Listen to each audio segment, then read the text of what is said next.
Why United States do not have a prime minister? To answer that, let's first look into what prime minister is. A prime minister is usually the leader of a ministers in the executive branch of the government. A prime minister is not the head of the state, rather they are the head of the government, serving typically under a monarch in countries having constitutional monarchy such as UK or Canada, or under a president in a republic form of government such as France or India.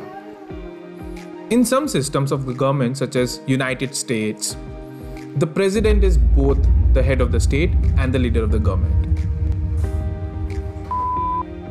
Let's look into a little bit of history around how these systems came about to be.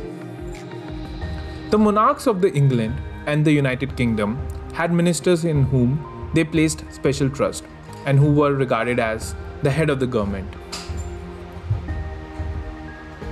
Examples were Thomas Cromwell under Henry VIII, William Cecil under Elizabeth I, and Godolphin under Queen Anne. These ministers held a variety of formal posts, but were commonly known as the ministers, the chief ministers, the first ministers, and finally the prime minister. When the monarch grew tired of the first ministers, he or she could be dismissed, or worse, Cromwell was executed and Clarendon driven into exile when they lost the favor. Kings sometimes divided power equally between two or more ministers to prevent one minister from becoming too powerful. The prestige of the British institutions in the 19th century and the growth of the British Empire saw the British model of the cabinet government headed by the Prime Minister widely copied, both in other European countries and in British colonial territories as they developed self-government. In some places, alternative titles such as Premier, Chief Minister, the First Minister of the State, President of the Council, or Chancellor in Germany were adopted, but the essentials of the office were the same.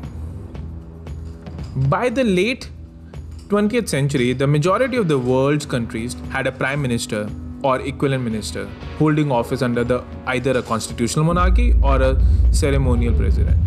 The main exception to this system have been the United States and the presidential republics in Latin America, which are modeled on the US system, in which president directly exercises the executive authority.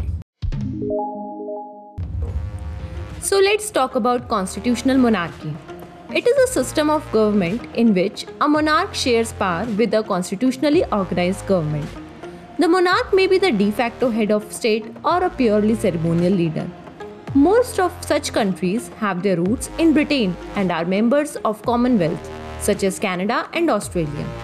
Their ties to the British throne are evident everywhere, and they consider Queen Elizabeth II as their head of the state, although Constitution limits her power in government and she is generally considered a figurehead leader only.